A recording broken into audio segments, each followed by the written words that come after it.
S'intéresser, s'étonner, questionner, apprendre et comprendre les autres, telles sont les valeurs simples que nous avons essayé de promouvoir depuis 2 décennies. De la philosophie à l'être, de l'économie au développement durable, des fondements et de l'équilibre de nos sociétés, le partage est au cœur de ce qui fonde, construit et fait grandir l'humanité. Cette année, la Cité de la Réussite a décidé d'appeler ses participants à partager.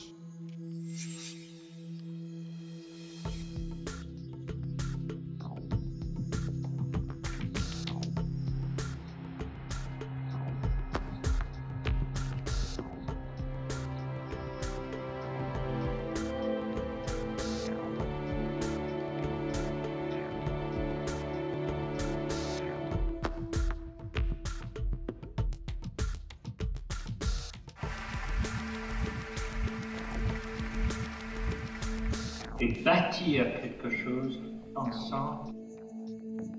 On est engagé parce que vivre, c'est choisir. Ça veut dire prendre des risques. La réussite ou le succès, c'est une succession d'échecs qu'on surmonte, qu'on contourne. Il faut apprendre à apprendre. J'ai un rêve d'élever l'humanité par la danse. Quelle est l'œuvre d'art qui a pu transformer les gens autant que, je ne sais pas quoi, les 35 heures ou la retraite? Si ce n'était plus la solution McDonald's qui triomphait. Manger la même chose, penser la même chose dans tous les domaines, ça c'est le contraire de la cohésion. Cette mondialisation est au contraire une grande source de diversité. Je crois aux intelligences collectives. Je pense qu'on manque plutôt de tolérance, souvent. On peut respecter quelqu'un qu'on n'aime pas, on ne peut pas aimer quelqu'un qu'on ne respecte pas. La France doit comprendre qu'elle est multiple et que la différence est une chance. Chacun sait qu'il constitue un maillon et que si ce maillon faiblit, tout s'écroule. La lâcheté générale à l'égard de la responsabilité politique. Mais l'idée, c'est d'installer que les hommes politiques sont complètement déconnectés des réalités. Il faut qu'il y ait un lien intime entre moi, l'homme, qui veut être européen, et toutes les institutions européennes. Nous sommes entrés dans un nouveau siècle, et déjà, il est en danger. Je crois qu'il y a, je ne sais pas si c'est une fracture ou un moment historique où tout a changé. C'est vertigineux, nous avons même le pouvoir de tout faire sauter, de tout détruire. L'expérience, c'est une lanterne qu'on a dans le dos et qui éclaire le chemin parcouru. L'avenir va être absolument passionnant.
Voilà, 1, 2, 3, 4, bienvenue à tous. Donc on était en train de préparer notre rentrée, et puis comme on discutait depuis 5 minutes, à savoir si je rentrais tout seul, puisque je suis le modérateur de cet après-midi, ou si on rentrait tous les 5 ensemble, on dit bon allez, on rentre tout le monde, on s'installe, et puis on voit. Donc, je suis bien content de retrouver la Cité de la Réussite, comme chaque année depuis quelques temps maintenant, d'autant qu'on partage un certain nombre de sujets de prédilection. Moi, je suis journaliste spécialisé dans tout ce qui touche à l'environnement au sens très large, donc l'énergie, donc le climat, la biodiversité, l'alimentation, l'eau et tous ces sujets qui ont pris une importance considérable si on considère les résultats excessivement passionnants des grandes conférences internationales, de Copenhague à Rio, en passant bien sûr par Durban ou Cancun. Je remercie la Cité de la Réussite de tenter de faire avancer les choses depuis 1989 maintenant. Et je pense que cette situation d'ensemble, au niveau national, européen et international, va au moins avoir un avantage certain, c'est pérenniser cette Cité de la Réussite qui a encore, à mon avis, pour des années et des années, avant d'encourager le monde à bouger un petit peu plus vite. Alors je suis d'autant plus content d'être là aussi qu'à chaque fois, on me donne des sujets très faciles à traiter. Donc l'an dernier, c'était transition énergétique, écologique, ne sera-t-il jamais trop tard? En 1 heure. Hein. Donc jamais l'éternité, toujours, je ne sais pas, trop tard, le temps qui passe. Donc on a des notions de physique, de philosophie. C'est très intéressant, le temps qui vient, l'urgence de l'immédiat, l'urgence de l'essentiel, pour paraphraser Edgar Morin. Donc voilà, j'avais 1 heure pour faire ça. Et là, je suis très content parce que cette année, le sujet est quand même beaucoup plus simple. En gros, durable, légère, circulaire. Une autre économie est-elle possible? Donc en gros, ce qu'on me propose cet après-midi, de relever comme défi avec tous les invités, c'est de dire, face à un monde qui tourne en rond, comment l'économie circulaire peut-elle nous faire avancer? Des questions? Je vous remercie. Alors, je vais vous présenter l'ensemble des participants. Par ordre alphabétique, Anne-Christine Ayed, qui est là et qui est vice-présidente de Tarket, qui est une société spécialisée dans les revêtements de sol. On verra comment, depuis des années, ils ont une démarche très très volontaire sur ce qu'on appelle le cradle to cradle, donc du berceau au berceau. On sera avec Dominique Bourg, qui est tout là-bas philosophe, professeur, spécialiste de durabilité et vice-président aussi de la Fondation Nicolas Hulot. Éric Braque de la Perrière, qui est directeur général d'Éco-Emballage. Enfin, Julia Hacke, directrice, je prononce bien, je l'ai travaillé, pour la France, de la société Oecom Research, qui est une société de notation extra-financière des entreprises. On va d'ailleurs commencer avec vous, Julia. Je voulais prendre le bouquin, puis je l'ai oublié. Bon. Julia a écrit un livre qui s'appelle L'entreprise légère. Voilà. En plus de la notation extra-financière, elle est très forte pour la promotion. Alors je voudrais citer quelqu'un qui s'appelle Basil Gorgievski et qui a malheureusement eu un accident dans les Alpes et qui nous a quittés juste au moment de la sortie du livre en France. Donc voilà, on a une pensée bien sûr pour lui. Alors je voudrais citer Serge Rue, mon ami Serge Rue, dans la préface qui résume assez bien la problématique de l'après-midi. Pourquoi? Voilà ce qu'il écrit. Produire autrement, sans détruire, concevoir nos objets usuels en intégrant et en respectant l'environnement, produire beaucoup mieux avec beaucoup moins, réduire notre avidité consumériste, développer une société de partage et d'éthique, c'est possible et ce sera passionnant à vivre. Donc on peut l'applaudir, bravo, c'est un très très beau discours, monsieur Rue, bravo, on peut lui dire, mais applaudissez-le. C'est quand même le fond du sujet. Mais conclusion, transformons, dit-il, nos gaz à effet de serre en gaz à effet de rêve. Alors justement, ma chère Julia, est-ce qu'on n'est pas trop en train de rêver trop fort? Bonjour à tous, je suis très heureuse d'être là aujourd'hui, de vous faire rêver peut-être un petit peu, parce qu'il faut, parce que c'est vrai qu'on vit quand même dans une société parfois un peu déprimante, surtout avec le temps qu'il fait en ce moment.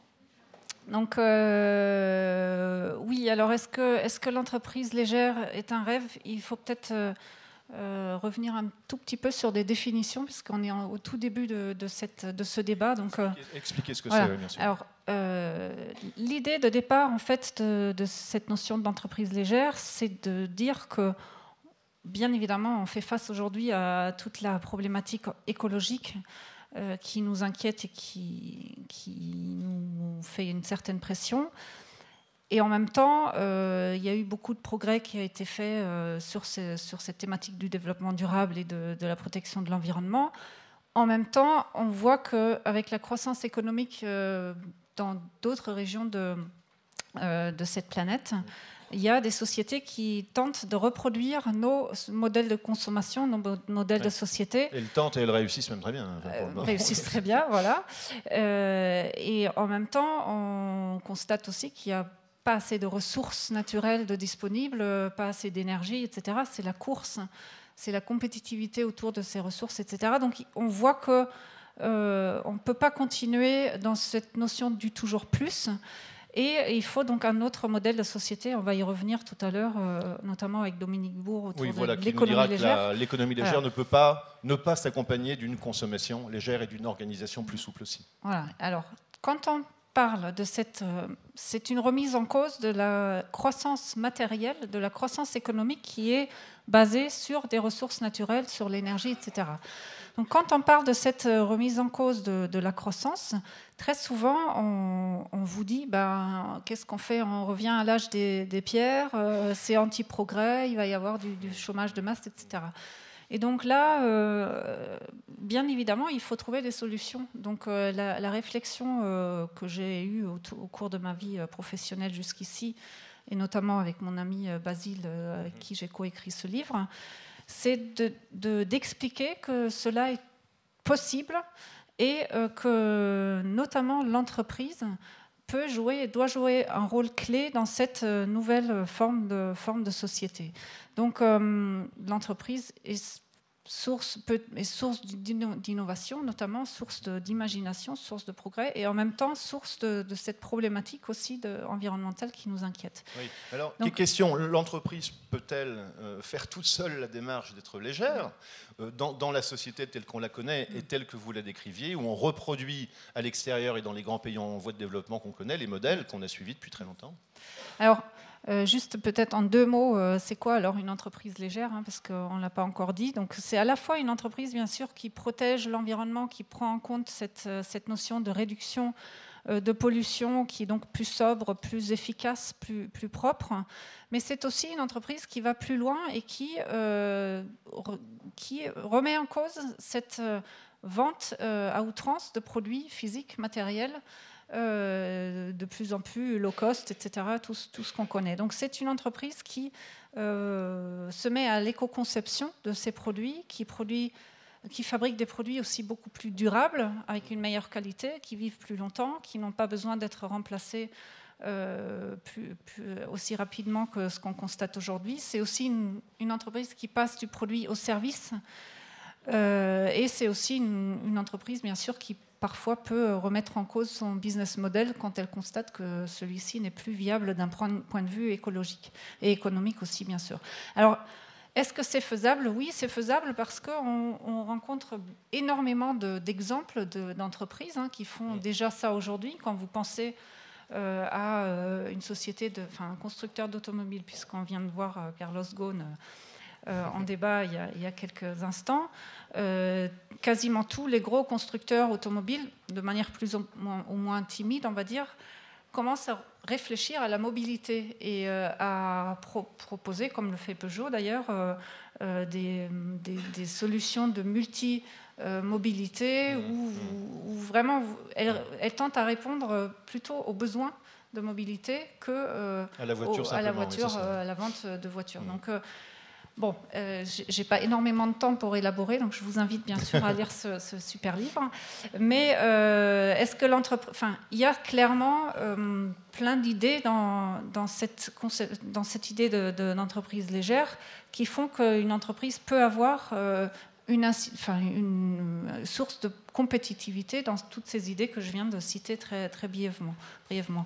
Mais bien évidemment, il va falloir aussi que l'entreprise soit accompagnée, et on y reviendra aussi tout à l'heure, je pense, avec le rôle des États, avec les subventions, la taxation, etc.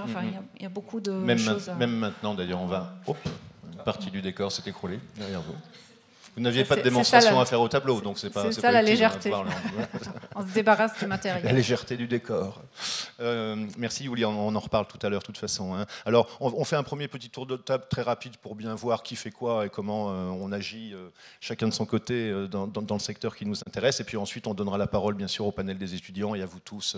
Voilà, on n'oublie pas que ces débats, c'est d'abord un échange, un partage, pour reprendre le titre de cette année. Dominique Bourg, donc Julia a abordé un certain nombre de points qui vous concernent aussi directement. Avant peut-être de voir quelles sont les conditions absolument nécessaires pour réussir, prolongeons un peu cette analyse de la situation. Aujourd'hui, on connaît les inégalités, les injustices, les pollutions diverses et variées, les atteintes aux ressources.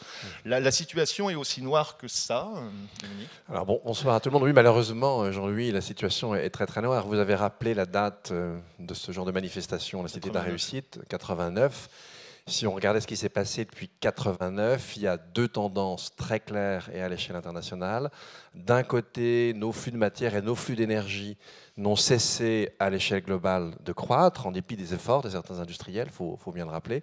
Et puis de l'autre, les inégalités en termes de répartition de la richesse sur Terre ont carrément explosé.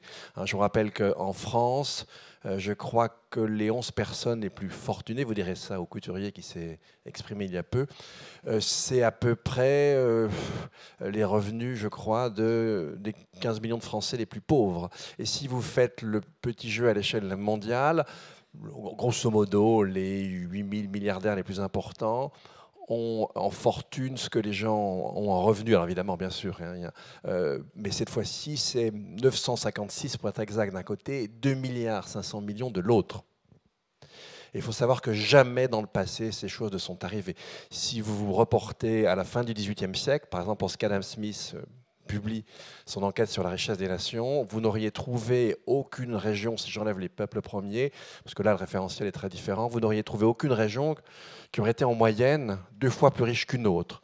Aujourd'hui, vous prenez le Zimbabwe d'un côté et vous prenez, non pas Liechtenstein, c'est un pays de banquiers, mais vous prenez le Qatar. Un peu, bon. Eh bien, le ratio, ce n'est pas inférieur à 1 à 2, c'est 1 à 428.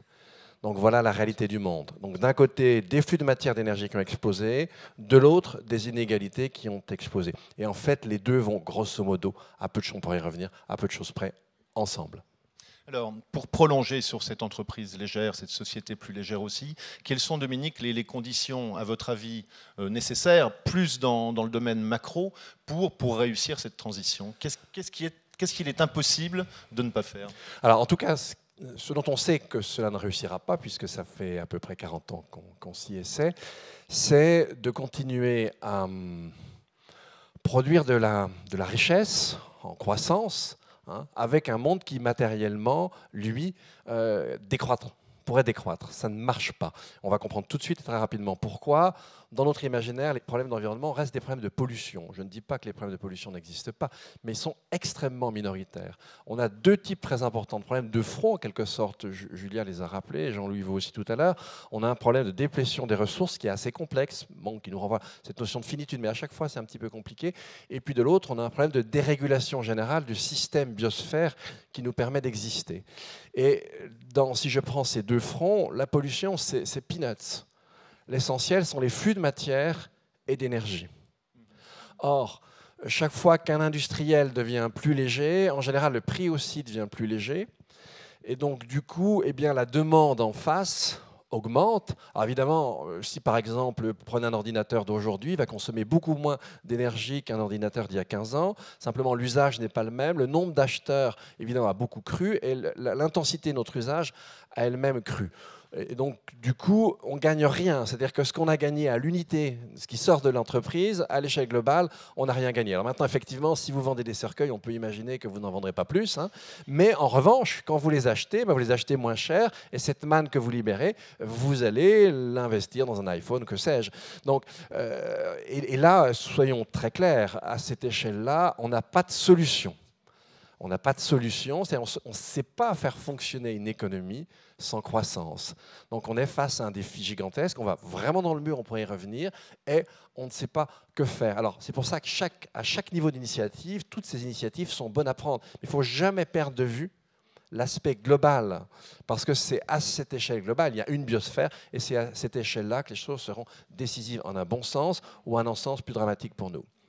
Alors, dernier point avant de donner la parole aux autres intervenants. Est-ce qu'on peut y croire? Parce qu'on rappelait le contexte un petit peu national. C'est vrai que les campagnes en France, les dernières campagnes, on n'en a quasiment pas parlé. Aux États-Unis, on n'en parle pas. On lit dans les journaux que les deux candidats se racontent des blagues, donc c'est super. Et puis en même temps, on ne parle absolument pas du fait que le Parti républicain refuse désormais de financer tout nouveau programme de recherche pour le climat. Pourquoi? Avec un argument imparable. Pourquoi dépenser de l'argent pour étudier un truc qui n'existe pas? Donc voilà où on en est en ce moment dans le contexte un peu international. On ne peut pas dire qu'on ait beaucoup progressé, ni à travers les conférences dont je rappelais les noms tout à l'heure. Comment on va faire, Dominique? Est-ce que le problème de gouvernance au niveau européen et mondial n'est pas aussi un enjeu déterminant? Si, c'est même un enjeu essentiel, mais vous venez de le rappeler. Là, on a un blocage terrible.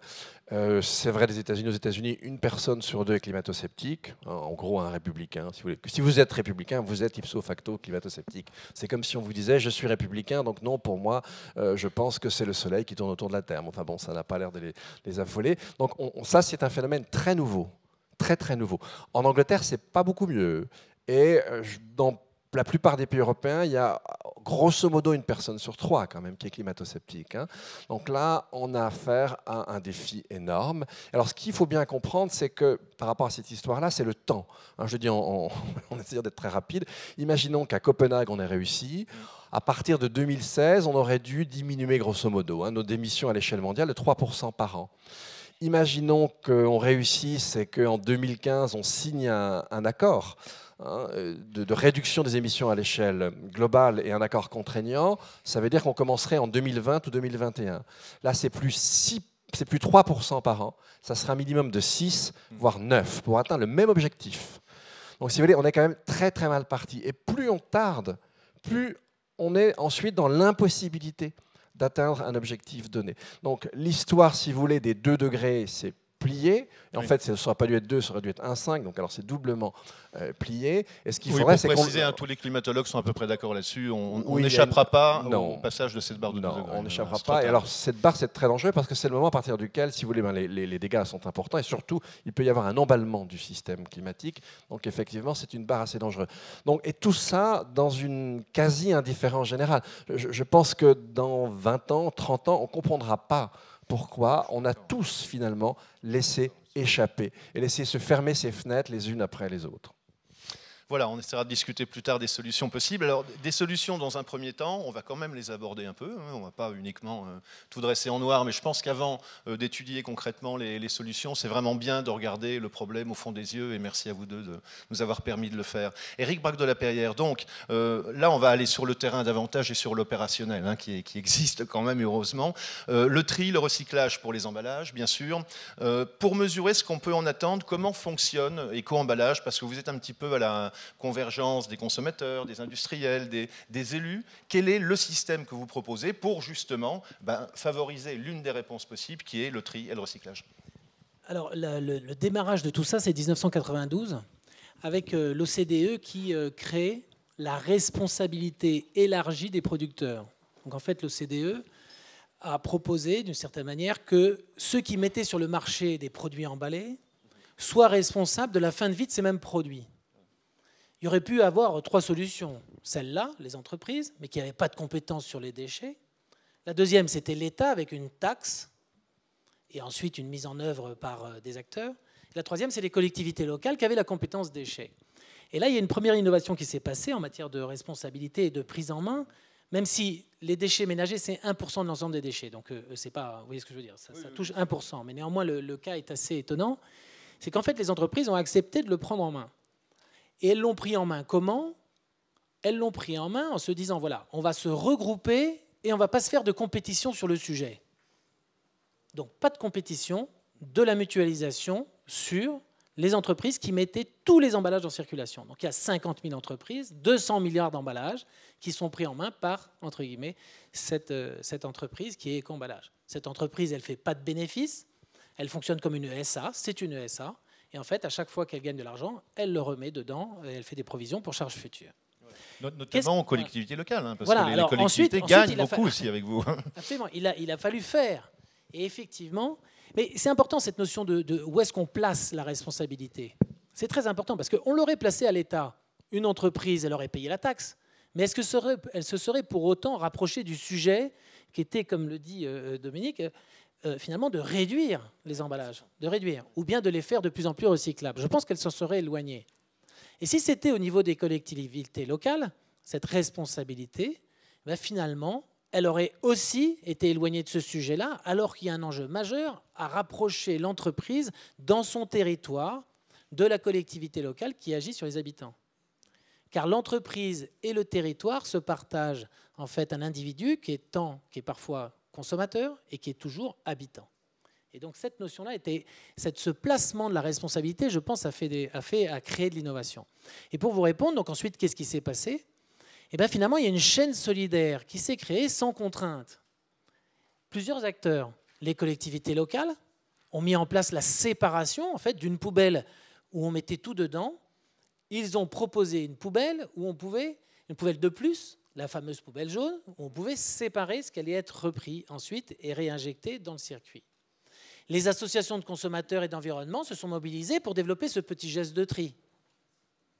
Et enfin, des filières, des débouchés se sont créés pour pouvoir finalement attirer ces matériaux. Et sans débouchés, ça ne sert à rien de trier, ça ne sert à rien de collecter, hein, donc ça ne marche pas. Et tout ceci s'est mis en circulation, s'est mis en coopération. Et moi, je trouve que le résultat aujourd'hui, qui est quand même un résultat de 70% de taux de recyclage hein, sur l'ensemble des déchets ménagers... 67. L'objectif, c'est 70 ans Non, l'objectif, c'est 75. Ah, 75. Voilà, 75, mais à la fin de l'année, un peu par avance, on sera aux environs de 70.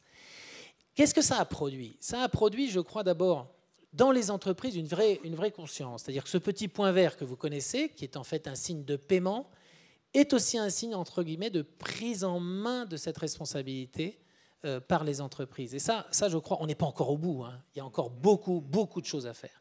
Mais néanmoins, je crois que ça a produit ça. Ça a produit, voilà, on s'en occupe. Voilà. On s'en occupe. Et ça rapporte. Faites attention, la capsule ne se boit pas, chère Anne-Christine, faites attention. Et voilà, donc Eric, oui. Non, voilà. Donc, question, parce que c'est intéressant de voir à quoi ça sert finalement, tout ça. Est-ce qu'on a une idée sur l'ensemble des gains que représente aujourd'hui le tri et le recyclage? Peut-être pas seulement pour les déchets ménagers dont vous vous occupez, en termes d'économie d'énergie, d'économie de ressources, et puis aussi d'activité, parce qu'il y a évidemment des entreprises derrière, et d'emplois, forcément. Alors, sur l'activité, je vais en parler, et puis ensuite, les gains pour une entreprise, je vous propose d'écouter Anne-Christine, parce que elle le dira avec plus d'éléments concrets, parce que je pense que là, on va avoir un entrepreneur qui va s'expliquer sur son business model même, hein, sur comment elle fait les choses. Je crois que c'est important, ça. Sur les gains en matière d'emploi direct, 28 000 emplois créés. En matière de réduction du poids des emballages, nous avons mis un système en place qui est assez incitatif. Moins l'emballage paye, si l'emballage paye moins, c'est qu'il est réduit en termes de poids. Si l'emballage est lourd, il paye beaucoup plus. Si l'emballage perturbe le cycle de recyclage, il a un malus de 100%. Vous voyez ce que je veux dire? Donc en fait, on incite les entreprises à pouvoir réduire. Hein, et ça, je crois que c'est important. Ensuite, il y a une chose qui a été faite, c'est que dans ce système de tri sélectif, qui est un petit exemple, mais encore une fois, qui peut, à mon avis, être montré, il y avait deux grands acteurs qui s'étaient pendant quelques années éloignés du sujet. Les élus et les marques. Les élus avaient confié ce sujet aux techniciens, et donc ça se passait très bien, mais en fait, porter le sujet par les élus n'était plus au rendez-vous.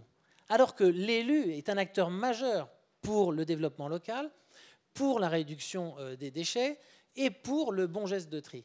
D'accord ? Et de l'autre côté, les marques avaient mis ce point vert sur leur marque, mais n'avaient pas donné plus d'informations que ça, alors qu'elles sont aussi extrêmement incitatives pour arriver à consommer et à trier mieux à la fin. Et donc, ce qui s'est passé depuis 20 ans, c'est qu'on a essayé de rapprocher ces deux mondes qui ont des cultures absolument différentes. Un élu, une collectivité, une entreprise ne se parlent que très peu finalement. Et donc cette mise en place a permis de rapprocher des gens, et je crois que c'est par le rapprochement qu'on arrive à trouver des solutions. Si on se comprend, ça marche mieux que si on ne se comprend pas. Alors, pour conclure, les marges de progrès dans le recyclage. Alors, on fait appel aussi beaucoup, hein, ce n'est pas simplement des poubelles qu'on remplit et qu'on traite après, mais par exemple aux nouvelles technologies, on évoque des incitations qui pourraient se faire avec des puces électroniques sur les poubelles, avec tout un système de calcul sur les camions de ramassage, etc. Il y a beaucoup de choses qui sont passionnantes dans ce secteur et qui font appel justement à ce qui représente un peu l'avenir. On en parlait avec Dominique tout à l'heure, tout ce qui est informatique et tout ce qui est service également. Alors, le gros enjeu, je crois, c'est de se rapprocher de vous, hein, qu'on se rapproche tous, c'est-à-dire que le geste de tri, il est fait par l'ensemble des consommateurs et des habitants. Et il faut lui rendre des comptes. Où est-ce que vont mes déchets? Où est-ce que ça part? Est-ce que tout part en Chine? Est-ce que c'est fait ici? La réponse, c'est que c'est recyclé à 90% sur le territoire local et national. Combien ça coûte? Qu'est-ce que je paye par an pour mes déchets? Moins de 20 €. Hein? Est-ce que j'ai des justificatifs là-dessus? Voilà. Est-ce que ça sert à quelque chose pour la propreté des villes? La réponse est oui, parce que quand on fait le tri sélectif, d'après ce qu'on constate, c'est qu'en fait, on jette plus de papier par terre, ou moins en tout cas. Est-ce que l'urbanisme peut arriver à se transformer pour qu'on n'ait pas un sac de plus qui salit la cuisine? Comment fait-on pour avoir des locaux poubelles qui soient éclairés, qui soient à peu près, qui aient une bonne odeur? Dans les programmes immobiliers Dans les du programmes futur, par immobiliers, exemple. pourquoi ne travaille-t-on pas sur des règles? Et ça, c'est le politique qui peut agir là-dessus. Le maire, par exemple, peut dire, voilà, le programme immobilier que je construis sur les 10 prochaines années intégrera cela. Et enfin, je crois que c'est ce qui est très important, c'est la recherche et les entreprises associées à l'État doivent trouver des solutions sur un matériau qui est clé et qui va être abordé là, c'est celui du plastique. Nous recyclons quasiment 100% du verre. On est à 70% du carton. Plus de 100% de l'acier et de l'aluminium parce qu'on en récupère par ailleurs. Le plastique, les plastiques, restent une grande question sur laquelle il y a des progrès qui sont faits, puis il reste encore beaucoup de trous dans la raquette. Et là, il s'agit de coopérer tous ensemble pour pouvoir le faire parce que ça va coûter beaucoup, beaucoup d'argent. Merci. Alors Anne-Christine Ayed, donc pour Tarkett, là on est très concrètement dans le secteur de la fabrication, sauf finalement que la fabrication n'est plus le seul élément qui entre en ligne de compte. Hein. On parle aussi de conception, de recyclage. C'est en fait l'ensemble de la vie des produits que vous analysez pour proposer un autre modèle. Donc ce cradle to cradle, racontez-nous ce que c'est, comment ça fonctionne. Alors bonsoir, bonsoir, je ne sais pas trop. Peut-être 2 mots au sujet de Tarkett, parce que je ne suis pas sûre que vous connaissiez l'entreprise. C'est l'ancien Sommer Alibert. On est donc fabricant et on vend des solutions de revêtement de sol et des sols sportifs. Juste pour vous donner une idée de la taille de l'entreprise, on produit à travers le monde 1,2 million de mètres carrés par jour. Pour ceux qui jouent au foot, je vous laisse calculer le nombre de terrains de foot que cela fait. Mais ça veut dire que... Ça fait... je ne vous dirai pas, j'ai la réponse, mais... Mais donc donnez-la, allez, faites-nous plaisir. Donc c'est quand même assez énorme. C'est une entreprise qui continue à croître à 10% par an malgré la crise et que le fait qu'on soit dans la construction, le bâtiment, qui est plutôt un secteur qui n'est pas en croissance. Donc il s'est posé la question de se dire, finalement, on continue à croître de 10% par an. Comment est-ce qu'on peut déconnecter notre croissance d'entreprise avec la consommation de matières premières. Depuis 1957, on recyclait déjà dans l'entreprise, on recycle nos propres produits et on recycle aussi les produits de nos concurrents. On a recyclé plus de 100 000 tonnes de matières plastiques l'année dernière. C'est bien davantage cette année. Oui. Et ça représente quoi, ces 100 000 tonnes par rapport à l'ensemble, en pourcentage? Alors, c'est pas... Alors, c'est une bonne question. C'est une bonne question. 14 millions de tonnes. Ouais, tous les plastiques confondus, environ 14 millions de tonnes en Europe. 1 million 100 000 tonnes en France. Donc c'est pas extraordinaire, mais c'est déjà nous on fait ce qu'on peut, on fait ce qu'on peut à notre échelle. C'était pas un reproche, hein, c'était pour avoir je pense que dans les choses qui ont été dites tout à l'heure, je pense qu'on a chacun un rôle à jouer. Nous on essaye de jouer le nôtre, on ne pourra pas y arriver tout seul, c'est très très clair. Mais en tous les cas, on essaye. Et donc en fait, on s'est donné un certain nombre d'objectifs. C'est d'arrêter de parler de nos produits avec des fins de vie, mais de parler de fin d'usage. Et donc notre objectif, c'est de concevoir nos produits pour qu'il n'ait plus de fin de vie, mais une fin d'usage. Et donc, ça s'articule autour de 4 éléments. Et aussi, on a, excusez-moi, comme objectif d'être absolument zéro déchet. On en est aujourd'hui, on y est presque. Alors, qu'est-ce que ça veut dire? Pour pouvoir concevoir des produits qui n'ont qu'une fin d'usage et pas une fin de vie, il faut déjà qu'on choisisse les bonnes matières. Alors, les bonnes matières, ça va être des matières qui sont ni toxiques pour l'humain, ni toxiques pour l'environnement. Ça peut être du recyclat. Et si ce sont des matières, des matières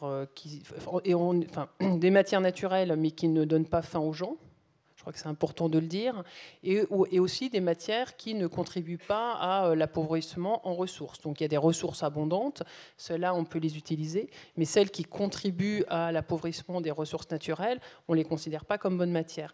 Donc sur ces sujets-là, on s'est associé à EPEA, donc l'agence de Brandgart et de McDonough, qui nous aide dans notre démarche d'entreprise à évaluer si un produit, une matière est toxique ou non toxique. Dans la deuxième partie, deuxième pilier, c'est qu'on s'intéresse à la production de nos produits, donc tout ce qui est production, donc toutes les émissions, les déchets de production, l'utilisation intelligente des ressources.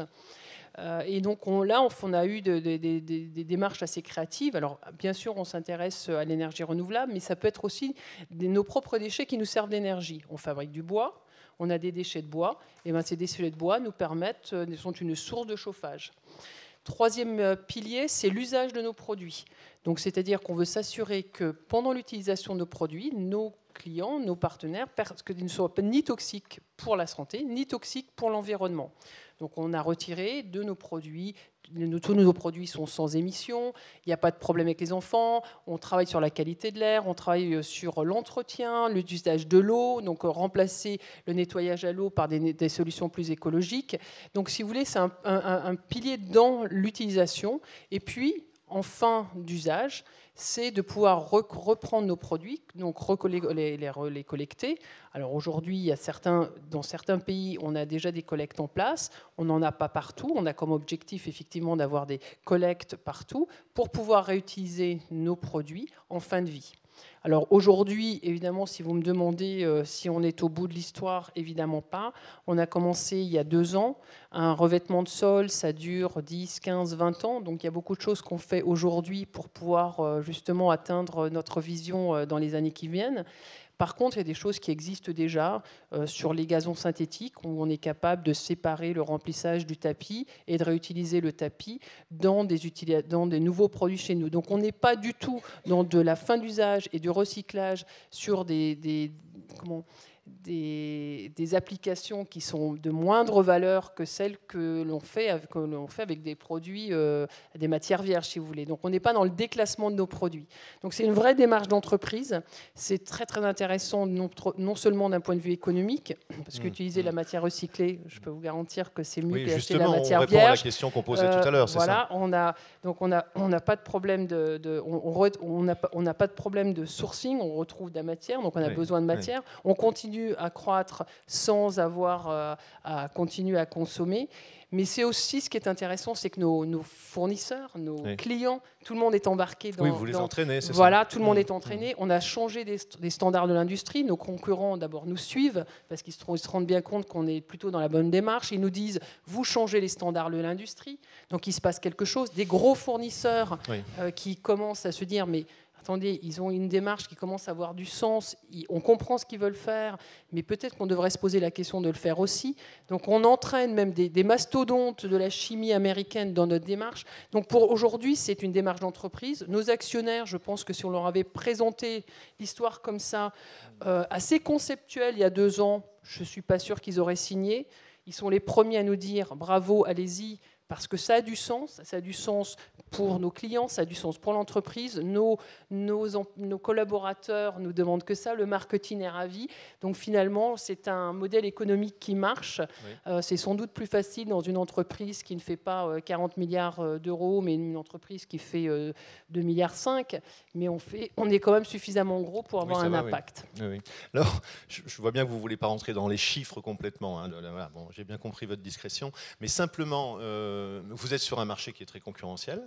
Est-ce que cette démarche que vous menez vous permet de faire face à la concurrence? Est-ce que ça vous avantage? Est-ce que ça vous handicape? Est-ce que ça vous avantagera plus tard? Comment vous voyez ça?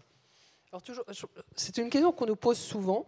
Et c'est évidemment une bonne question. Maintenant, si je vous demande, quand vous faites de la pub à la télé, est-ce que vous vendez plus de produits parce que vous faites de la pub ou parce que votre produit est bon? Oui, il faudrait bien répondre oui, parce que ça m'arrange un peu dans mes activités. Donc la difficulté, c'est que dans une entreprise qui est en croissance comme la nôtre, de 10% par an, d'être capable... Parce que moi, j'ai la responsabilité à la fois de l'innovation et de l'environnement. Donc évidemment, on vend des produits innovants responsables d'un point de vue environnemental.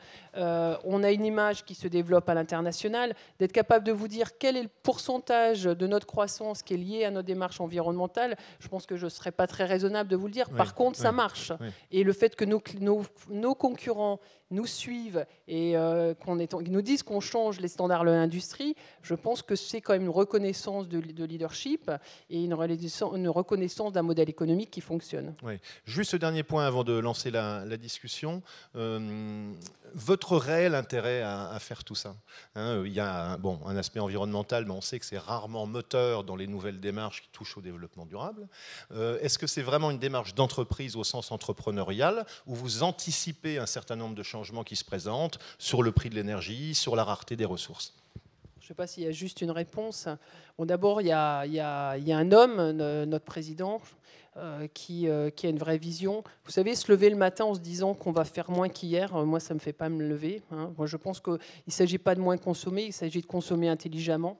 On a un rôle en tant qu'industriel. Je pense que personne veut... on a un rôle par rapport aux pays en développement. On n'a pas forcément envie qu'ils continuent à vivre sur des sols en terre. Et donc, si on peut apporter des solutions, qu'on le fasse.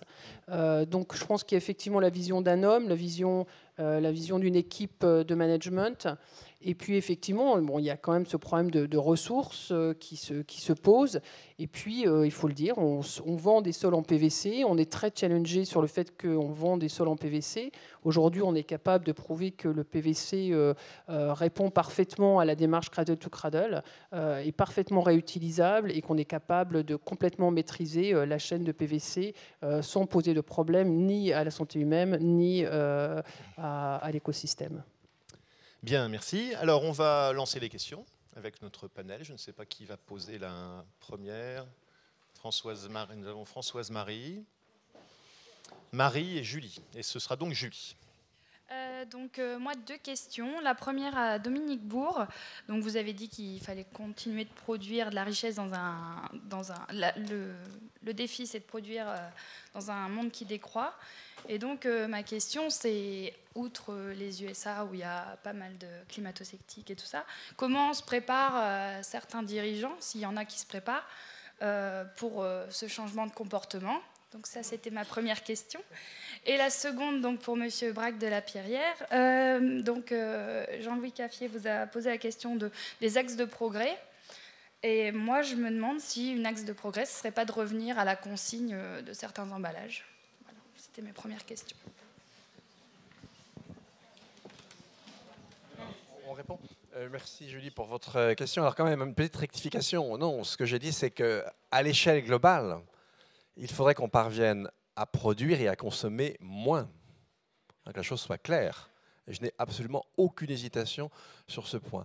Alors maintenant, pour revenir à la question elle-même, si on se fie aux économistes, alors, parfois on prend des risques, on se fie aux économistes, mais là, sur le secteur, peut-être que c'est quand même intéressant.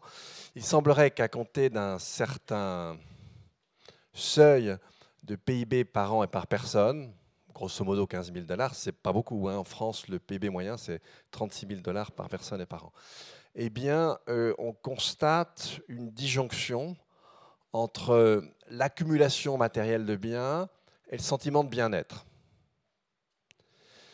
Et donc, on s'est enfermé dans un monde où l'on veut absolument nous persuader que pour être heureux, il faut accumuler toutes sortes de choses.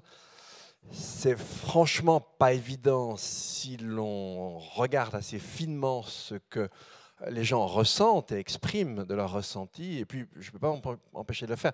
Là, j'ai rencontré il y a quelques jours 2 représentants d'un peuple amérindien. Ce sont les Kogi. Donc les Kogi, c'est un peuple très très attachant. Alors je dis tout de suite, quand la colonisation est arrivée, ils étaient à peu près 12 millions, ils sont plus que 12 000 aujourd'hui. On leur a piqué toutes leurs terres, ça fait 5 siècles que ça dure. Et la première chose qui m'a complètement frappé, c'est que c'est des gens qui n'ont aucune acrimonie. Ils nous appellent leurs petits frères, ils sont vraiment très courageux. Ça fait vraiment 5 siècles qu'on les asticote, et c'est le moins qu'on puisse dire. Aucune acrimonie. Et voilà des gens qui, franchement, vivent avec pas grand-chose. Alors, je ne dis pas que c'est le modèle qu'on doit étendre à toute la planète, mais voilà des gens qui, très sincèrement, me semblent vivre très heureux. Et quand ils ont passé un certain temps chez nous, ils n'ont de hâte que de rentrer. Donc, c'est peut-être une leçon qu'on doit quelque part enregistrer. Je l'ai dit tout à l'heure, on ne saurait pas le faire. On ne saurait pas le faire. Mais en tout cas, on a là un objectif fondamental. Ça, c'est la première chose. Donc, je pense qu'on peut effectivement être heureux avec une économie beaucoup plus légère. Et je vous dirais même que très probablement, si vraiment on cherchait à être plus heureux, il faudrait rendre notre économie plus légère. Il y avait peut-être la deuxième partie de la question, hein, sur la formation des élus, c'est ça? Est-ce que les élus se forment et actualisent leurs connaissances sur ces nouvelles données? Alors, ça, c'est une question très bonne. Oui, excellente, mais la réponse n'est peut-être que très cruelle. Alors, j'en suis désolé s'il y a des élus dans la salle. Pour une raison toute simple, je me fie aux enquêtes qu'a fait un ami de Sciences Po qui s'appelle Daniel Bois. Il a produit son enquête en 2003 et une seconde en 2009, où il a interrogé les élus sur leurs connaissances en matière d'environnement. Alors, je dis tout de suite, franchement, là, c'est le prof qui parle, mais c'est, en étant optimiste, à peu près 1 sur 20. C'est-à-dire qu'ils confondent tout. Alors, on ne peut pas non plus leur reprocher, parce qu'ils ont énormément de boulot, énormément de responsabilités. Ils jouent souvent le rôle de pompier. Et évidemment, les grands enjeux environnementaux, ils n'ont pas une prise directe dessus. Et cela dit, disons-le quand même, souvent les collectivités territoriales sont très actives sur le sujet. Elles font quand même beaucoup de choses. Mais on ne peut pas tout savoir sur tout. Et quand on est pressé par ses responsabilités, par le quotidien, ce n'est pas une chose simple. Donc en général, effectivement, les gens qui prennent les décisions aujourd'hui n'ont que des idées assez vagues sur les grands enjeux. Et quand ils ne les dénient pas, si vous demandez à Mitt Romney ce qu'il pense du changement climatique, là, vous connaissez par avance la réponse. Bon, donc voilà, on est face à cette immense difficulté et ça pose un problème énorme à nos démocraties.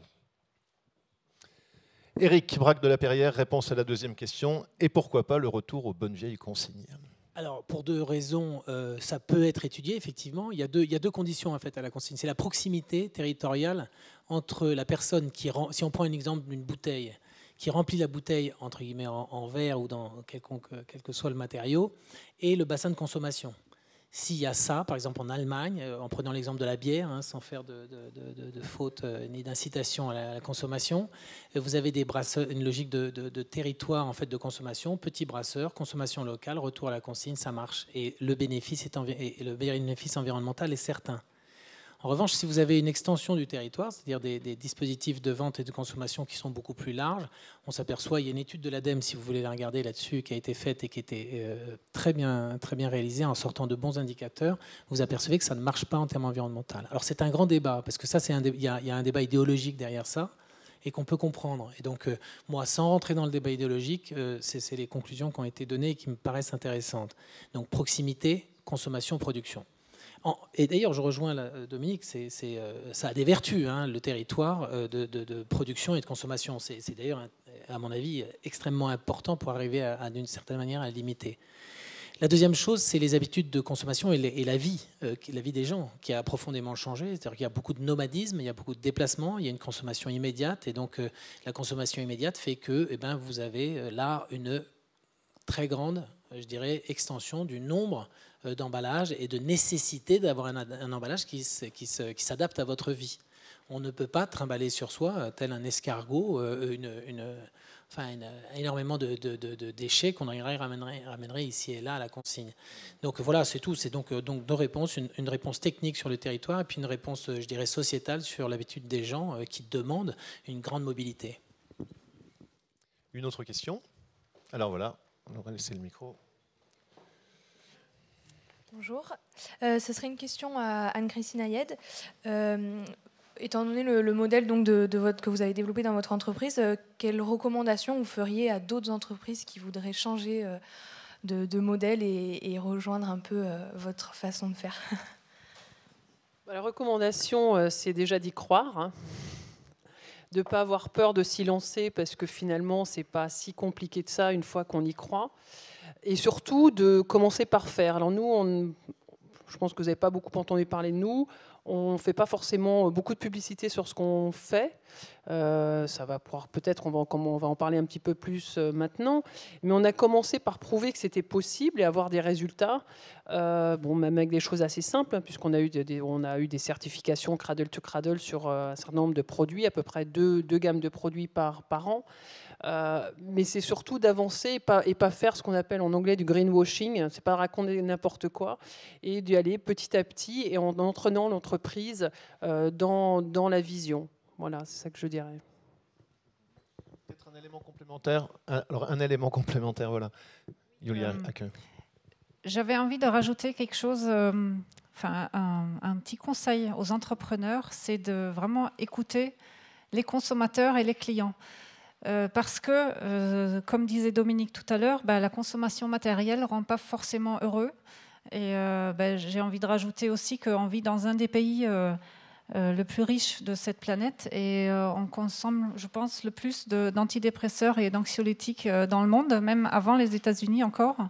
Donc le niveau de consommation matérielle ne rend pas heureux. Voilà une des preuves. Et on entend parler de plus en plus dans la presse et dans les cercles d'amis, une recherche de bonheur qui est vraiment autre que la consommation. Donc c'est un sujet qui est en croissance aujourd'hui et donc ce que j'ai envie de dire aux entrepreneurs, aux entreprises et notamment aux responsables marketing, au lieu de pousser leurs produits et de faire consommer de plus en plus, écouter ces consommateurs, de quoi est-ce qu'ils ont vraiment besoin. Est-ce qu'on a vraiment besoin de remplacer sa machine à laver tous les 2-3 ans ou sa voiture tous les 3-4 ans ou avoir 10 paires de chaussures ou 30 paires de chaussures dans son placard? Je parle pour moi aussi bien que pour les autres d'ailleurs. Voilà, donc écouter le consommateur et être plus proche du besoin des gens et au lieu de pousser à toujours plus de consommation. Vous changez de voiture tous les 3-4 ans? Vous changez de voiture tous les 3-4 ans? C'est pour soutenir l'économie allemande, c'est ça? Allez, une autre question. On termine avec le panel d'étudiants et puis on vous donnera la parole après. On a bien noté. Bonjour, donc moi j'ai une question pour Julia Hacke.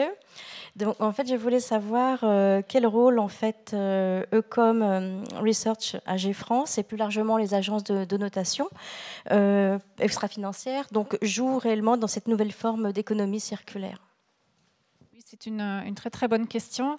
Je ne sais pas si tout le monde ici est familier avec le monde de la notation extra-financière. Donc on est des acteurs totalement différents des agences de notation financière, beaucoup critiquées en ce moment. Donc nous sommes des agences qui notent les entreprises et les États aussi et d'autres acteurs, parfois les collectivités locales, sur leur performance de développement durable.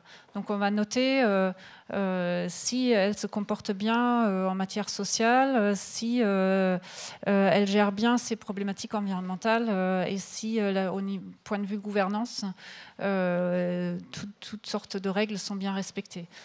Donc je dirais que dans un premier temps, oui, on joue un rôle, toutes les agences de notation extra-financières jouent un rôle fondamental de la transformation de nos sociétés vers plus de développement durable, parce que justement nos clients, c'est la finance. Donc ce sont les investisseurs, les gestionnaires d'actifs qui petit à petit se convertissent à cette idée de prendre en compte des aspects environnementaux, sociaux et de gouvernance dans leur placement, de choisir les entreprises et les États, donc les actions et les obligations en fonction de ces critères de développement durable. Donc on joue un rôle vraiment très très important là-dedans. Maintenant, les critères qui sont demandés par nos clients sont souvent encore relativement basiques et on n'est pas encore vraiment dans cette réflexion autour de la légèreté, la société légère, la société moins consommatrice. J'ai pas encore osé prononcer le mot décroissance dans un rendez-vous client avec des banquiers ou des personnes dans les assurances aujourd'hui, mais je pense que je me ferai virer tout de suite. C'est plutôt ça sur un plan professionnel ou commercial. Voilà. Mais par contre, on joue aussi un rôle de pédagogie auprès de ces acteurs-là. Et nous, chez Ecom Research, on est une agence allemande, on a parfaitement bien intégré toutes sortes de ces nouvelles idées autour du recyclage, autour de la reprise de produits en fin de vie, autour de, je parlais de la mobilité tout à l'heure, donc on va poser la question aux constructeurs d'automobiles partout dans le monde, pas qu'en Europe. Est-ce que vous pensez à ce type de solution? Est-ce que vous gérez bien vos déchets en fin de vie, etc. Donc on est vraiment là, et je dirais on est une des agences de notation extra-financière qui sont les plus avancées sur ces questions un peu plus prospectives. Alors, encore une question ou deux, et puis on va donner la parole après. Oui, il y a encore des questions? Allons-y. Alors, voilà. Françoise Marie, nous vous écoutons. Alors, je voudrais toujours continuer donc, sur l'investissement socialement responsable. C'est un sujet qui nous a longuement occupé à l'Université de Versailles cette année, et peut-être qui explique que mes questions soient vraiment orientées dans ce domaine-là. Une question, c'était, est-ce qu'un investissement responsable peut aussi rimer avec un rendement élevé? C'est encore une fois une très bonne question. Il y a eu énormément de débats autour de cette question-là, et il y a eu beaucoup d'études aussi qui ont examiné la différence entre les fonds d'investissement responsables et les fonds d'investissement classiques et la performance financière de ces fonds d'investissement. Et quand on regarde de très près toutes les études qui sortent, il y en a pas mal qui trouvent une surperformance des fonds responsables. Il y en a d'autres qui trouvent une légère sous-performance de ces fonds. Donc ça se tient à peu près. Et on peut dire aujourd'hui que voilà, c'est pas très prononcé. Il n'y a pas une sur- ou sous-performance. Donc voilà. Et puis en plus, on peut se demander pourquoi un fonds d'investissement qui investit dans des sociétés qui sont meilleures en termes de développement durable, pourquoi est-ce que ces fonds surperforment? Est-ce que c'est parce que est-ce que c'est l'entreprise qui est donc une grosse entreprise en règle générale cotée en bourse et qui a des bonnes performances financières? Elle peut se permettre d'avoir, parce qu'elle a une bonne performance financière, d'avoir une meilleure politique de développement durable, ou est-ce que c'est dans l'autre sens que voilà, c'est le développement durable qui a produit cette surperformance? Donc on tâtonne encore l'investissement socialement responsable ou l'investissement responsable de manière générale, c'est encore un domaine très jeune et qui tâtonne encore, qui cherche sa voie et qui cherche les critères d'investissement, etc., etc. Donc on ne peut pas encore répondre de manière très très claire à cette question-là. Alors, Anne-Christine Ayad, sur la même question. Je ne suis pas une financière. Notre groupe appartient à 50% à un gros fonds d'investissement américain qui a 50% à une famille, c'est ça. 50% à une famille, et qui donc a un portefeuille d'entreprises justement qui sont très engagées dans le développement durable. Et eux sont persuadés que dans la valorisation de l'entreprise, les performances environnementales et de responsabilité sociale de l'entreprise jouent, donc on est peut-être un peu plus dans l'immatériel, mais en tous les cas, ça participe sérieusement à la valorisation de l'entreprise. Et donc, ils poussent énormément leurs entreprises à reporter chaque année nos performances environnementales sur un certain nombre de sujets. Maintenant, si je regarde ce qu'on nous demande de reporter et les sujets auxquels s'intéresse le fonds, on est peut-être au niveau 1 de l'engagement environnemental. Ce qui est beaucoup plus intéressant, c'est qu'évidemment, il s'intéresse à ce que font des entreprises comme la nôtre et que, comme je vous disais tout à l'heure, ça fait boule de neige et ça entraîne d'autres entreprises du portefeuille à avoir une démarche environnementale beaucoup plus engagée. Oui, peut-être un autre commentaire, parce qu'on l'a compris, c'est une question très importante. Juste pour ajouter, ce qui est clair aujourd'hui, c'est que une bonne performance, enfin une bonne notation par les agences de notation extra-financière permet à une entreprise de réduire ses niveaux de risque. Et donc ça, du point de vue financier, c'est extrêmement important, mais même pour l'entreprise elle-même, ça lui permet d'éviter des accidents, d'éviter des boycotts de consommateurs, etc. etc. Oui, il y a peut-être des primes d'assurance élevées aussi, là. Par moment, ça peut compter. Alors, une autre question encore pour le panel ou... Voilà. Oui, oui, oui. Allez-y. Puis ensuite, on vous donne la parole. Je vais essayer d'être courte. Mais là, vous avez dit, Dominique Bourg, qu'une économie sans croissance... une économie, en fait, aujourd'hui, on ne sait pas faire une économie sans croissance. Et vous-même, vous avez dit, Madame Mayette, qu'aujourd'hui, si votre entreprise ne croit pas, vous avez... aucun intérêt à la développer. Enfin, votre but, c'est la croissance, même si c'est une croissance intelligente. Et donc, je voulais savoir si... il y a des gens qui écrivent sur la croissance, prospérité sans croissance, etc. Donc, quelle serait une économie sans croissance et sur quoi serait-elle basée? Voilà, ça, c'est ma première question. Je sais, c'est vaste.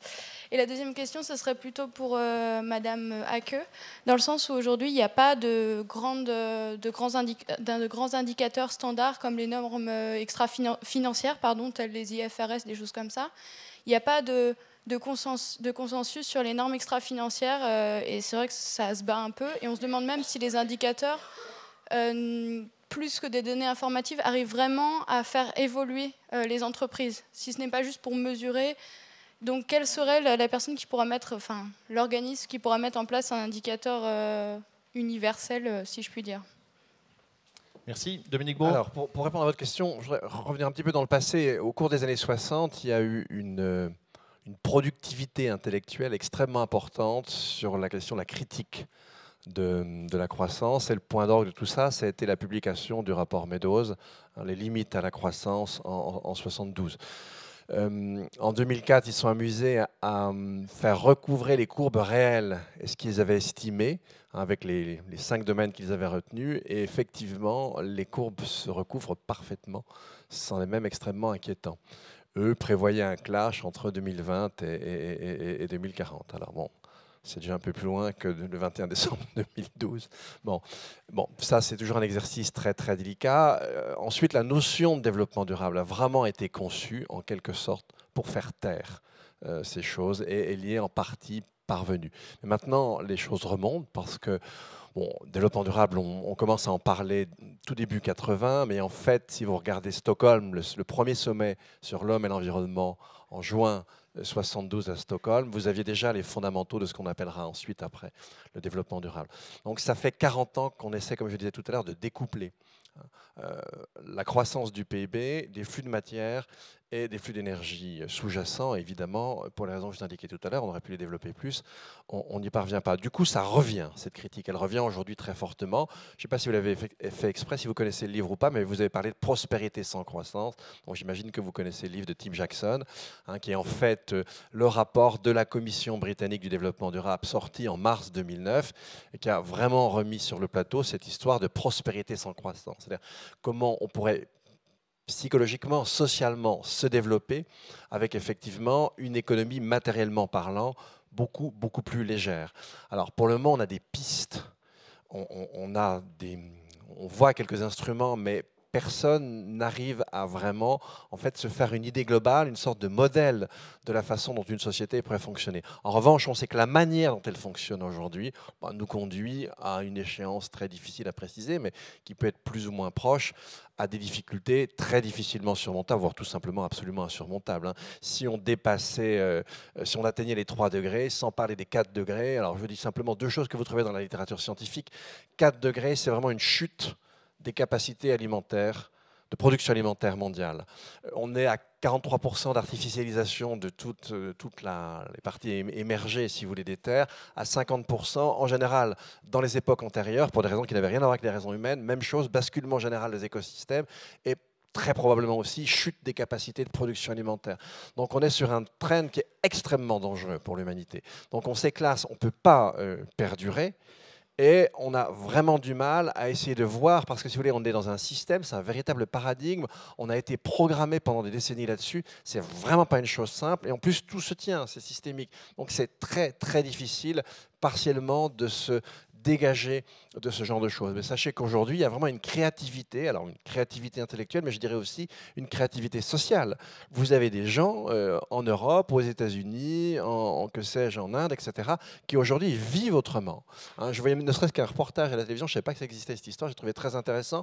C'est parti d'un petit village anglais où les gens ont commencé à produire de la nourriture en visant leur autosuffisance alimentaire et de façon gratuite, y compris dans les jardins du commissariat. Je trouve ça assez sympathique. Bon. Donc, et ça, c'est des choses qui s'étendent. Donc on est sur une société à des vitesses différentes, une espèce de traîne globale qui nous emmène dans un mur complet, avec une indigence politique générale, puisqu'on a disons depuis le début des années 80, on a eu de cesse de tout déréguler et d'affaiblir justement celui qui permet de mettre d'accord le consommateur, le producteur, le financier. Ça, on l'a pratiquement ruiné. Et donc on en est là, mais on voit bien qu'il y a une conscience chez beaucoup de gens qui émergent à des niveaux différents, avec chacun. Il nous manque une coordination générale. Voilà. On note aussi que les poulets britanniques parviennent à l'autosuffisance alimentaire, ce qui est quand même une sacrée information. Merci Dominique. Hein, voilà. Alors, Julia, la deuxième question, c'était donc, il n'y a pas de consensus sur les normes extra-financières. Qu'est-ce qu'on peut faire et qui peut s'en occuper ? Il faut que je rajoute juste un tout petit mot sur la croissance, parce qu'il me semble que tu l'as pas dit, Dominique, mais c'est aussi une question de comment est-ce qu'on mesure la croissance aujourd'hui. Tu en as pas parlé. Hein. Donc aujourd'hui, la croissance est mesurée en termes de PIB, c'est-à-dire en termes de richesse financière produite dans un pays. Et il y a eu énormément de travaux académiques d'abord, mais puis, et puis même par des décideurs politiques qui se sont penchés sur la question, sur comment est-ce qu'on peut redéfinir le bien-être d'une économie, enfin, ou le progrès dans une économie, le bien-être au niveau personnel, bien sûr. Et donc, du coup, on attend que ces nouveaux indicateurs soient retenus au niveau de la Commission européenne, au niveau du gouvernement français, et pour nous montrer qu'un progrès est possible différemment que mesuré en termes financiers. Voilà, c'est un petit ajout, je pense, important. Merci. Voilà. Donc après, alors là... Alors, pour revenir aux agences de notation extra-financière, donc effectivement, il n'y a pas de normes aujourd'hui qui nous diraient comment est-ce qu'on mesure la performance de développement durable d'une entreprise ou d'un État. Est-ce qu'il faut aller vers une normalisation ? Ceci étant dit, il y a quand même énormément d'indicateurs, notamment au niveau de la GRI, la Global Reporting Initiative, par exemple, qui sont beaucoup utilisés par les entreprises aujourd'hui et aussi par les agences de notation. Et puis il y a d'autres indicateurs, il y a d'autres normes qui sont utilisées. Donc il y a quand même une espèce de consensus, je dirais, parmi les agences de notation extra-financières et au sein de la communauté financière responsable, entre guillemets. Il y a quand même une marge de progrès, qu'on puisse y voir clair. Oui, ça, la question. il y a une marge de progrès. En même temps, que chacun soit sur un pied d'égalité. Ouais, en même temps, j'ai envie de dire, c'est aussi comme ça qu'on se distingue les unes des autres. Et moi, c'est un petit peu notre... la qualité du travail que l'on vend à nos clients. Donc c'est comme ça qu'on se distingue. Donc on n'est pas forcément, nous, agence, pour une normalisation. Ouais, okay. Maintenant, on peut y réfléchir. Et il y a eu en revanche des initiatives au niveau européen sur la qualité du travail des agences, et notamment sur son indépendance, sur sa transparence, etc., etc. Et donc là, il y a bien une norme au niveau européen qui dicte un certain nombre de règles aux agences de notation extra-financières. Merci. Allez, on vous donne la parole. Il y avait une question tout en haut, là-bas. Voilà, on avait promis de donner le micro. Nous vous écoutons. Bonjour. Très rapidement, c'est un tout petit témoignage et puis une question. Je suis biologiste, je travaille dans le domaine de la complexité et de la systémie, et notamment j'accompagne des entreprises dans le changement. Et quand on pose la question y a-t-il une autre économie possible, on pose la question du changement, et c'est une vraie question. Et le changement, dans nos cultures, c'est synonyme de peur, parce qu'on ne sait pas ce qu'on peut trouver si on change, alors qu'on pourrait changer nos lunettes et regarder les choses autrement, comme étant synonyme de quitter quelque chose et non pas de la peur de perdre quelque chose. Et si on quitte quelque chose, ça veut dire qu'on n'est pas forcément dans la décroissance, mais qu'on peut être aussi dans la déconstruction. C'est-à-dire que déconstruire une société, déconstruire un mode de vie, etc., est quelque chose, peut-être un paradigme qu'il faudrait peut-être prendre pour soi, pour changer quelque chose dans sa vie. Et je voudrais témoigner juste de mon parcours. Il y a 10 ans de ça, j'ai compris cette question de la déconstruction. Je me suis beaucoup posé la question sur savoir qu'est-ce qui me rendait heureux, en fait. Et il y a 10 ans de ça, j'ai fait le calcul de tout ce j'avais acheté tout au long de ma carrière. J'ai 54 ans aujourd'hui, et je me suis rendu compte que si, avec toutes les choses inutiles que j'ai achetées dans ma vie, j'aurais pu travailler 50% du temps, uniquement, c'est-à-dire à mi-temps, toute ma vie. Donc ça, c'est une vraie leçon, et ça a été une vraie leçon. Aujourd'hui, je continue comme ça, c'est-à-dire que je travaille à peu près 6 mois par an, et je vis tout à fait correctement, et sans avoir du tout perdu de niveau de vie. C'est-à-dire que j'ai décidé de donner une valeur à la vie. Donc ça veut dire que je sais aujourd'hui de combien j'ai besoin pour vivre correctement et avec tout le confort qu'il me faut. Et je ne vis pas du tout dans une masure, bien au contraire. Mais par contre, je vis dans le Gers, je ne vis pas à Paris. Mais voilà. Mais c'est un choix aussi, c'est-à-dire que je suis parti à la campagne et j'ai une très très belle maison qui fait, ça je vais rendre jaloux, mais qui fait 250 mètres carrés. Et donc, j'ai compris ça, c'est qu'on n'a pas besoin forcément de toujours travailler plus pour gagner plus, parce que finalement, on veut acheter plus, et finalement, on n'en a pas besoin, et on s'en rend compte. Et tout le temps qu'on a perdu à travailler, finalement, on pourrait très bien le consommer à faire autre chose, et notamment à venir à la Cité de la Réussite. Et donc, la vraie question, c'est comment transformer les mentalités. Si on pose la question ici à tout le monde, lever la main peut-être ou oser le faire, qui est prêt à changer de vie et qui est prêt à avoir un mode de vie totalement différent qui aille dans le sens du développement durable. Voilà. Voilà, donc ça c'est une vraie question. Tout le monde n'y est pas prêt. C'était une belle réponse aussi. Il y a une belle réponse, il y a quand même un beau 50%, je pense. Mais c'est très important de se poser cette question-là. Et simplement, je crois qu'il y a un rôle fondamental, et je terminerai là-dessus, je m'excuse d'avoir monopolisé le micro un peu longtemps, mais il y a une chose fondamentale, c'est qu'il faut transformer le changement et transformer le développement durable en opportunité. C'est-à-dire que je crois qu'aujourd'hui, les messages qui sont véhiculés sont anxiogènes, et on nous parle énormément de choses, de pertes, et on ne nous dit pas ce qu'on peut gagner. Il existe dans le monde entier des initiatives comme celle d'ailleurs de Target, oui c'est ça, Target, et il y en a énormément, et moi demain si j'ai acheté une moquette, j'irai là. Mais par contre, avant, je ne le savais pas. Donc, il faudrait que les médias relaient les belles initiatives et les vraies opportunités plutôt que de nous mettre dans des situations anxiogènes qui font que les laboratoires pharmaceutiques, effectivement, vendent de plus en plus d'antidépresseurs. Voilà, merci.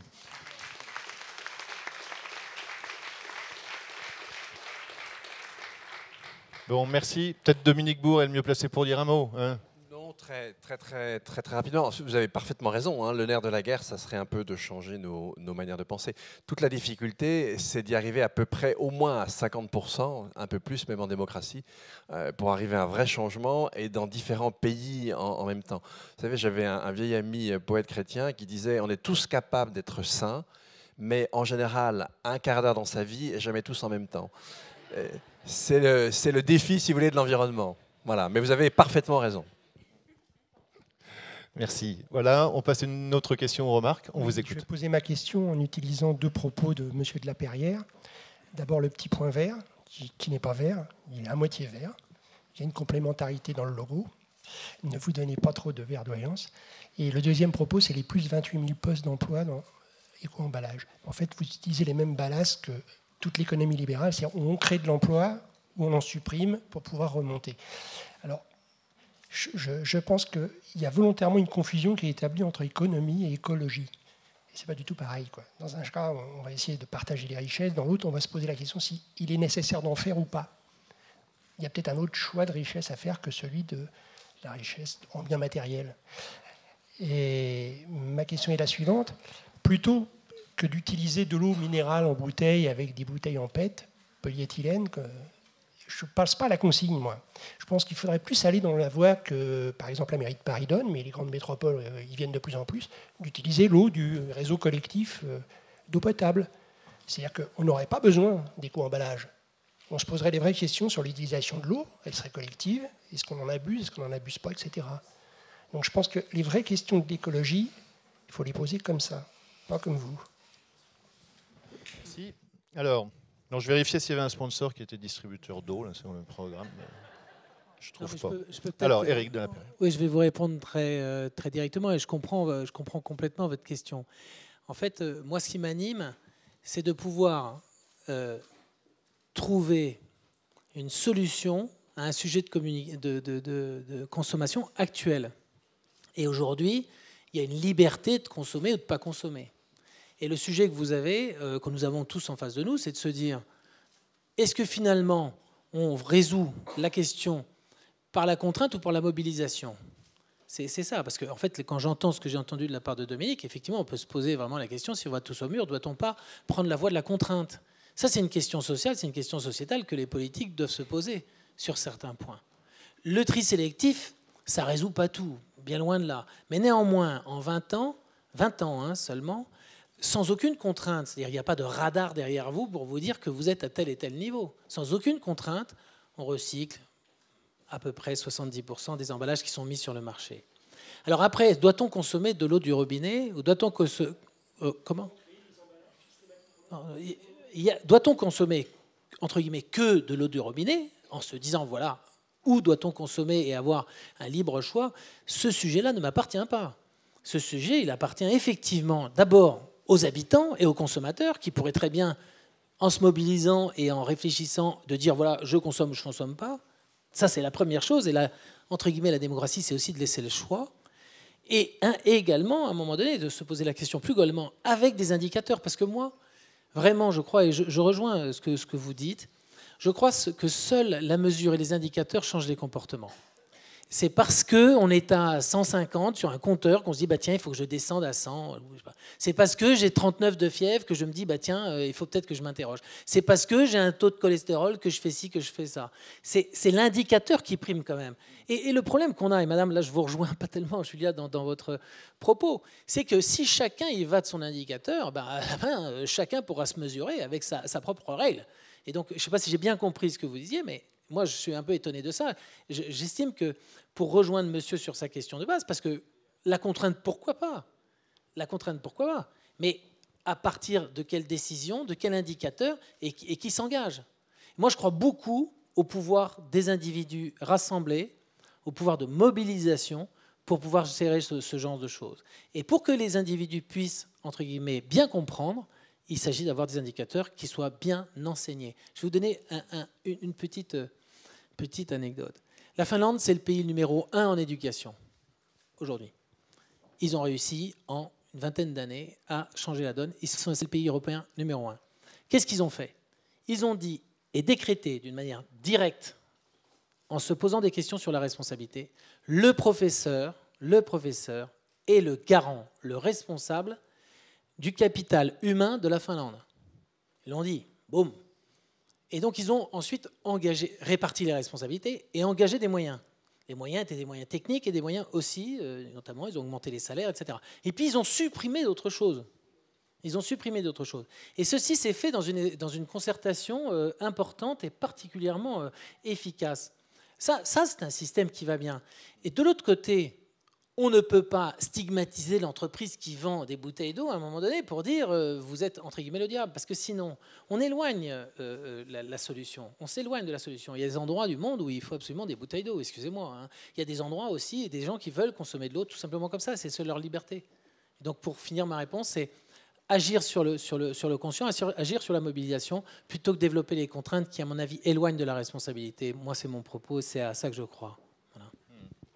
Merci. Alors, avant de donner la parole à Dominique, juste sur la petite question concernant Yulia, sur les normes. Ce qu'elle disait, me semble-t-il, hein, c'était qu'elle ne souhaitait pas qu'il y ait des normes figées pour tout le monde, parce que les agences étaient aussi en concurrence et que les agences préféraient travailler de leur côté pour être le plus efficace et le plus pertinente possible. Voilà, c'est ce que j'ai compris, hein, c'est à peu près ça. Oui, voilà, c'est ça. Bon, on en rediscutera après. Dominique. Je voudrais rebondir sur la question de monsieur là tout de suite, parce que je crois que c'est la question fondamentale, et je voudrais la reprendre d'une autre manière en vous citant un propos que j'ai trouvé dans un excellent livre, d'ailleurs, Le temps du monde fini, de Geneviève Azam. Elle cite ce propos du patron de Cargill, qui arrive en Inde, début des années 90, réunion avec des paysans indiens, et extrait du discours, mais l'extrait est complètement hallucinant. Et voilà, moi je vous apporte des technologies extrêmement raffinées qui vont mettre fin à un scandale absolu, le fait que les abeilles, jusqu'à ce jour, usurpent le pollen. C'est-à-dire que si je suis dans le paradigme économique classique, effectivement, tout ce qui est gratuit est un scandale. Tout doit pouvoir devenir un service et une marchandise. Alors, tant qu'on aura ça en tête, en matière d'environnement, soyons très clairs, on ne s'en sortira pas. Alors après, la difficulté, une fois qu'on a pigé ça, on regarde le monde tel qu'il est. Il ressemble beaucoup à celui de M. Cargill. Je suis vraiment désolé, mais les pauvres abeilles, vous savez qu'elles n'ont bien qu'à se tenir, elles ne sont plus très nombreuses. Donc, comment on fait? Et là, effectivement, on a la question démocratique. Et là où il y a des démocraties, où là, elles persistent encore. Très sincèrement, c'est pas une chose facile, on n'a pas le temps de commencer les discussions là-dessus, mais je crois qu'il faut bien serrer les choses. Il faut bien comprendre qu'on est dans un paradigme fou qui nous amène à la ruine et qu'on ne sait pas en sortir. On est vraiment dans une ornière, c'est très très difficile. Il faut déjà sortir de l'ornière dans sa tête et puis après essayer de réfléchir comment sans violence on peut s'en tirer. Ce n'est pas une chose simple. Et à vous tous de nous y aider. Merci de cet appel. D'autres questions? Il nous reste 5 grosses minutes voilà, pour conclure. Il y a une question ici, puis une là. Non, je ne peux pas. Je peux pas lancer le micro. Bonsoir. Donc, je voudrais revenir sur le témoignage de Madame Ayed, que je trouvais très intéressant, parce qu'il montre bien que la responsabilité sociale des entreprises ou le développement durable, ce n'est pas un vernis, c'est un changement stratégique, c'est de l'innovation, c'est une mutation de business model. Et ma question est simple, quels sont les leviers de financement de ces révolutions de business model? Alors vous avez des actionnaires, en l'occurrence un fonds d'investissement qui croit au business case, au fait que cela va créer de la valeur, mais à l'échelle de secteurs entiers et pour des gens qui ne sont pas forcément financés par le capital risque, quels sont les arguments pour risquer cette révolution de business model? Je prends l'exemple de l'industrie automobile. Quel actionnaire va vouloir passer d'un changement de business model aussi profond qu'un changement d'une industrie de produits où on vend au volume des voitures à une industrie du service où on vend de la mobilité? Quels sont pour vous les leviers? Est-ce que c'est nous, consommateurs, qui devons exiger plus fortement ces révolutions-là? Est-ce qu'il pourrait y avoir des initiatives comme celle d'éco-emballage qui était très pionnière au niveau d'un secteur, où ce serait tout le secteur économique qui mutualiserait le coût de la recherche et le risque de ces transformations-là? Voilà. Quels sont les leviers de cette révolution stratégique dans la production des biens qui nous font vivre? Alors, Anne-Christine ou Yulia, peut-être les deux? Voilà, allez. Yulia, sur les leviers financiers, voilà. C'est bien évidemment la question qui touche un peu le nerf de la guerre, parce qu'on ne s'en sortira pas s'il n'y a pas de volonté de financer telle ou telle révolution, je dirais, de changement de business model. Je dirais la première chose ou la première condition qu'il faut remplir, c'est que tout le monde soit d'accord sur la nécessité de changer de business model. Quand je regarde l'industrie de l'automobile aujourd'hui, j'ai l'impression que c'est la panique totale. Ça va pas bien. Il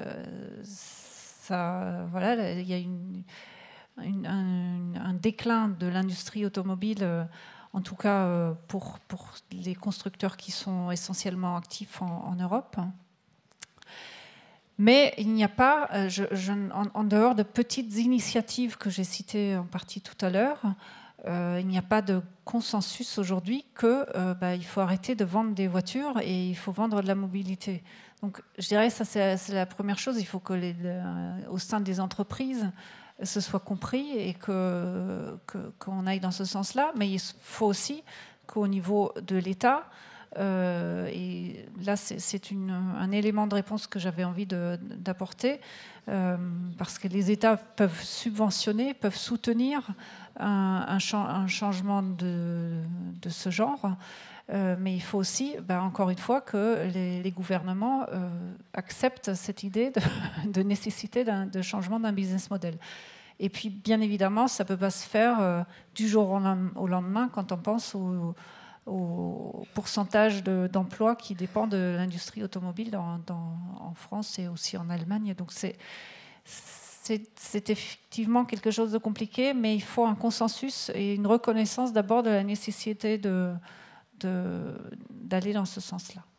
Anne-Christine, la lourde responsabilité de conclure. Alors, je vais vous donner une réponse assez honnête. Bon, on est 50% un fonds, 50% une famille. Pour rien vous cacher, on ne leur a pas dit au départ. Hein. On leur a pas dit, on y est allé. Et puis, ça leur a rien coûté et l'entreprise est très saine financièrement, donc tout le monde est content. Donc maintenant, dans le modèle, évidemment, comme disait Julia, on y va pas à pas. Hein, c'est pas une transformation du jour au lendemain, c'est une vision. Et chaque année, évidemment, on avance par rapport à la roadmap et notre vision. Maintenant, le fait de réutiliser en fin d'usage des matières et de les réutiliser, enfin de reprendre du recyclé comme matière première, économiquement, c'est très très viable. Donc il y a des choses qui sont économiquement intéressantes, et puis il y a certaines décisions, par exemple nos produits sont sans émission aujourd'hui, qui peuvent nous coûter un peu plus cher, mais qu'on arrive effectivement, par rapport à notre offre sur la santé humaine, à compenser avec d'autres démarches, enfin d'autres décisions ou d'autres engagements qui, eux, sont économiquement plus intéressants. Donc, ce n'est pas une révolution. Maintenant, nos clients, quand on dit que personne ne veut payer... Alors, aujourd'hui, on ne vend pas plus cher nos produits qui sont responsables par rapport à l'environnement. Maintenant, c'est vrai que certains de nos clients nous disent qu'ils seraient prêts à payer un peu plus cher. Je ne suis pas sûre qu'il faille juste vendre un produit qui soit environnementalement, qui soit responsable d'un point de vue environnemental s'il n'a que ça. Je pense que ça doit s'accompagner d'innovation, pour nous, ça s'accompagne de design, ça s'accompagne de compréhension de ce que cherche le client. Nous, on est très, très orienté client et utilisation. Et du coup, finalement, quand on a des produits qui valent des solutions, puisqu'en fait, on ne vend plus des produits, on vend des solutions, je crois que c'est quand même assez important qu'on puisse aller même jusqu'à de la location, c'est-à-dire qu'on peut imaginer qu'on va on va louer des sols et pas forcément que les vendre. On le fait aujourd'hui déjà dans les gazons synthétiques ou dans les revêtements de sols sportifs. Et donc, en fait, le business model évolue et il n'est pas forcément économiquement inintéressant. Donc on n'a pas du tout eu de financement externe. Le fonds n'a pas investi davantage, mais financièrement, on a réussi à avancer pas à pas dans notre démarche qui économiquement est viable. Voilà, merci beaucoup. Je rappelle que le thème de ce débat, c'était une autre économie est-elle possible? C'était la question. Je dirais que la réponse est oui, mais on l'a compris. Il faut s'y mettre sans trop tarder. Il y a beaucoup de pistes intéressantes, mais beaucoup d'efforts encore à fournir. Merci à vous quatre. On peut vous applaudir. Merci beaucoup.